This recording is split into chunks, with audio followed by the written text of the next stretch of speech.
Hello, everyone. My name is Ashish, as you all know. नमस्कार दोस्तों, मेरा नाम आशीष है और जैसा कि आप देख रहे हैं मेरा ये YouTube चैनल जिस पे मैं एक्टिंग से रिलेटेड काफ़ी सारी वीडियोस डालता हूँ। और आज की इस वीडियो में हम देखने वाले हैं कि जो मोनोलॉग्स हैं, राइट, स्पीच, मोनो एक्ट, और यू कैन से कि ऑडिशन के लिए हम अपने आप को कैसे प्रिपेयर करें, राइट। सो वीडियो को लास्ट तक देखना, बिल्कुल एंड तक।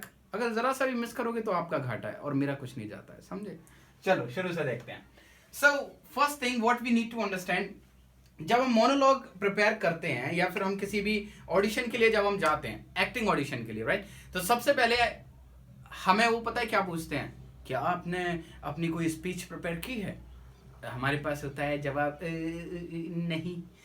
सी, we all must have to prepare first before we go to the audition, right? हमें ऑडिशन के जाने से पहले एक स्पीच और दो स्पीच एटलीस्ट हमारे पास होनी चाहिए। कई सारे ऑडिशनर्स जो होते हैं वो हमें पहले से बता देते हैं कि किस तरह का मोनोलॉग प्रिपेयर करके आना है, या फिर इंग्लिश है या हिंदी है, बहुत सारी चीज़ें वो बता देते हैं। बट अगर वो कुछ नहीं बताते तो एटलीस्ट आप अपनी खुद की लैंग्वेज में एक मोनोलॉग आपके पास प्रिपेयर होना चाहिए। ओके, सो मोनोलॉग जिसे हम बोलते हैं मोनोलॉग, इसको हम कहते हैं स्पीच। अब मैं आपको एक चीज बता दूं कि जब भी हम एक्टिंग ऑडिशन के लिए जाते हैं, गिरना मत है, जब भी हम एक्टिंग ऑडिशन के लिए जाते हैं, सो वो कभी ये नहीं देखते कि आप कितनी अच्छी एक्टिंग कर रहे हो, राइट। वो ये देखते हैं कि आपकी डायलॉग डिलीवरी कितनी अच्छी है, आपका मॉड्यूलेशन अच्छा है या नहीं, आपके एक्सप्रेशन अच्छे हैं या नहीं, राइट। तो ये सारी चीजों को नोटिस करते हैं। अगर 50% भी स्पीच के अकॉर्डिंग उनके कैरेक्टर के लिए लगते हो कि हाँ ठीक है, then they will call you for the another process. ठीक है, वो बात की बात है। So at least your speech must be very effective, your voice, your body, your expression, everything. Alright, so आज के प्रोसेस में हम देखेंगे कि हम अपने स्पीच को प्रिपेयर करने के लिए हमें क्या क्या चीज दिमाग में रखनी चाहिए, राइट। सो सबसे पहले होता है कि आपको स्पीच फाइंड करनी है। You have to find your speech. कहां से फाइंड करेंगे? बेस्ट है अगर आप किसी सिनेमा ऑडिशन के लिए जा रहे हो, सबसे बेस्ट है that you look for drama books like plays. Okay, ये सबसे बेस्ट है कि आप यहां से देखो। अदरवाइज 100 दर्द की एक दवा, गूगल बाबा। आप जैसे ही डालोगे monologue for adult, monologue for male, monologue for female, monologue for kids, आपको बहुत सारे मोनोलॉग्स मिल जाएंगे। स्टार्टिंग की एक दो साइट्स में आपको बहुत सारे मोनोलॉग्स मिल जाएंगे, राइट। तो ये जरिए हैं जहां से आप अपनी स्पीच को फाइंड कर सकते हो। अभी जब आपके पास आपकी स्पीच है, आपको आपकी स्पीच मिल गई, और ये बहुत जरूरी है कि आप अपनी स्पीच को बहुत संभल कर चूज करें, क्योंकि जब हम स्पीच ढूंढते हैं तो एक चीज याद रखना, हमेशा स्पीच वो ढूंढो जो हमेशा आपके नेचर से मिलती जुलती हो। आपका जो नेचुरल जो नेचर है, जो रियलिटी में जो आप हो, try to find that kind of. जैसे कि मैं बहुत हैप्पी फील करता हूँ, बहुत कॉमिक हूँ, तो मैं कुछ ऐसी ज्यादातर देखूंगा। अगर मैं थोड़ा सा, मेरा स्वभाव गुस्सैल है या मुझे जल्दी गुस्सा आ जाता, तो मैं, क्योंकि हम फिर अपनी स्पीच में बहुत जल्दी ढल जाते हैं, है ना, हमें बहुत डिफिकल्टी नहीं होती अपना कैरेक्टर, अपना नेचर चेंज करने में। ओके, दूसरी चीज हम देखेंगे जब हम अपनी स्पीच प्रिपेयर करते हैं, सबसे पहले आप जाइए, जैसे कि ये फर्स्ट प्रोसेस हो गया। सेकंड स्टेप में आप जाइए कि आपको अपनी स्पीच को अच्छे से रीड करना है। Okay, reading process. ओके, ये सेकंड प्रोसेस है। आप स्क्रिप्ट मिलने के बाद, ढूंढने के बाद उसको पढ़िए, बहुत अच्छे से पढ़िए, एक बार नहीं, दो बार नहीं, तीन बार नहीं, जब तक आप पूरी स्पीच के साथ फेमिलियर नहीं हो जाते। फेमिलियर मींस लगना चाहिए कि वो जो स्पीच है, वो जो डायलॉग है, वो आपका ही एक हिस्सा है। ऐसा ना हो कि आप बस रीडिंग कर रहे हो। देखो, ऐसा होता है जब भी हम कोई नई चीज पहली बार पढ़ते हैं तो हम थोड़ा सा फंबल करते हैं, अटकते हैं उसमें, क्योंकि उसमें कुछ वर्ड्स ऐसे होते हैं जो हमारे लिए नए होते हैं, राइट। सो आपको क्या करना है, जब आप उसको कंटिन्यूअस रीड करोगे, उसके मीनिंग्स ढूंढोगे, तो आप फेमिलियर हो जाओगे, एक रिलेशन बन जाता है स्पीच के साथ में। ओके, फिर आपको वो दिक्कत नहीं आएगी। जब आप बिना अटके, बिना फंबल के आप अपनी स्क्रिप्ट को अच्छे से पढ़ पा रहे हो, देन यू कैन थिंक कि हाँ अभी मैं सेकंड प्रोसेस के लिए तैयार हूं। सो आपका फर्स्ट प्रोसेस है कि आपको फाइंड करना है आपकी बेटर स्पीच, यहां से कर सकते हैं। देन रीडिंग प्रोसेस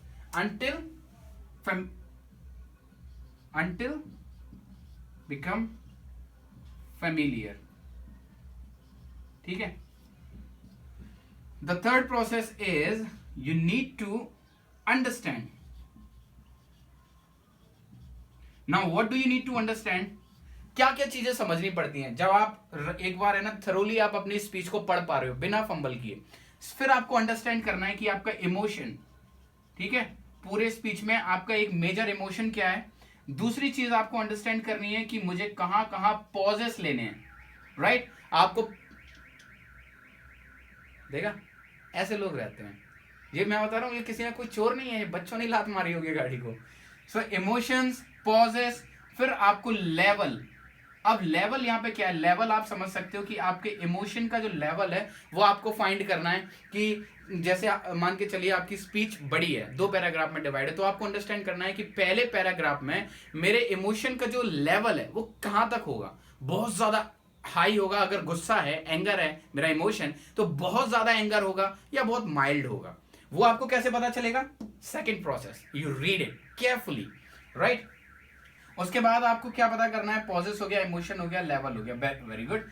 नाउ एक इसमें एक चीज और कि आपको अंडरस्टैंड करना है hidden message, okay, behind the speech. Hidden message बोले तो what message the speech wants to convey, what the speech wants to convey to the audience। जो स्पीच ऑडियंस तक क्या एक मैसेज देना चाहती है वो आपको ढूंढना पड़ेगा। और वो कैसे आएगा? Only reading, you just need to read. I am not telling you कि हाँ उसमें है ना बस उसको रफली पढ़ते जाओ, नो, यू एक रफ रीडिंग दो, 2 रफ रीडिंग दो, 3 रफ रीडिंग दो, then you come to the understanding process. Okay, now the fourth is find हो गया, रीडिंग हो गया, अंडरस्टैंड हो गया। Now you need to memorize. You can go for the memorization. देखो memorization process is really important। अगर बहुत लोग ऐसे होते हैं जिन्हें सिर्फ है ना डायलॉग याद करके बोलना होता है तो they can skip this too. ये फर्स्ट तो कंपलसरी, आपको स्पीच तो ढूंढनी पड़ेगी। स्पीच ढूंढने के बाद ये 2 मिस कर दोगे, उसमें आपका ही लॉस है। डायरेक्ट अगर फोर्थ पे आओगे, इससे आप याद तो कर लोगे, राइट, और बिना रुके आप ऑडियंस के सामने परफॉर्म भी कर दोगे, but you will lose these 2 parts, like you can not express your emotions, your pauses, the hidden message that you need to convey to the audience, वो नहीं हो पाएगा। ये 2 चीज आप बहुत गंदे से मिस करोगे। इसलिए मेमोराइजेशन प्रोसेस तभी करना जब आपको ये सारी चीजें पता हो। फिर आप मेमोराइज कर लोगे। मेमोराइज करने से ये अच्छा फायदा है, जब आपको अच्छे से याद हो जाता है ना, ऑटोमेटिक एक कॉन्फिडेंस बिल्डअप हो जाता है, राइट। कि जब कॉन्फिडेंस बिल्डअप होता है तो आपको है ना ज्यादा दिमाग नहीं लगाना कि अरे वो फर्स्ट लाइन के बाद मेरी सेकंड लाइन क्या थी, मैं भूल गया। नहीं, जब अच्छे से याद है, then you are just need to feel relax, confident and give your best shot, that's it. Alright, so memorisation process. Then fifth is your performance. अब परफॉर्मेंस में क्या करना है? Conclude all these 3 process, everything. Suppose अभी मैंने reading कर दिया, मैंने अंडरस्टैंड कर लिया, सब कुछ मुझे याद भी है। अब परफॉर्मेंस के टाइम पे आपको 3 चीज याद रखनी है, the 3 tools of an actor, as I have already introduced in my previous videos. आप चाहो तो देख लेना पुराने वीडियोस में। Your body involvement of your body, then voice and mind. आपका बॉडी का इन्वॉल्वमेंट, आपका वॉइस प्रॉपर होना चाहिए, आपका मॉड्यूलेशन प्रॉपर होना चाहिए, देन योर माइंड इन्वॉल्वमेंट। जब ये 3 चीजें होंगी तब जाके ये चारों के चारों प्रोसेस आप फाइनल कर पाओगे। Understand? So this is the very important part कि आपको ये सारी चीजें बहुत अच्छे से समझनी है। Then you can make your monologue so effective and everyone will enjoy that. Alright, thank you everyone. अगर वीडियो पसंद आए तो लाइक, शेयर और सब्सक्राइब जरूर करें। खुदा हाफिज।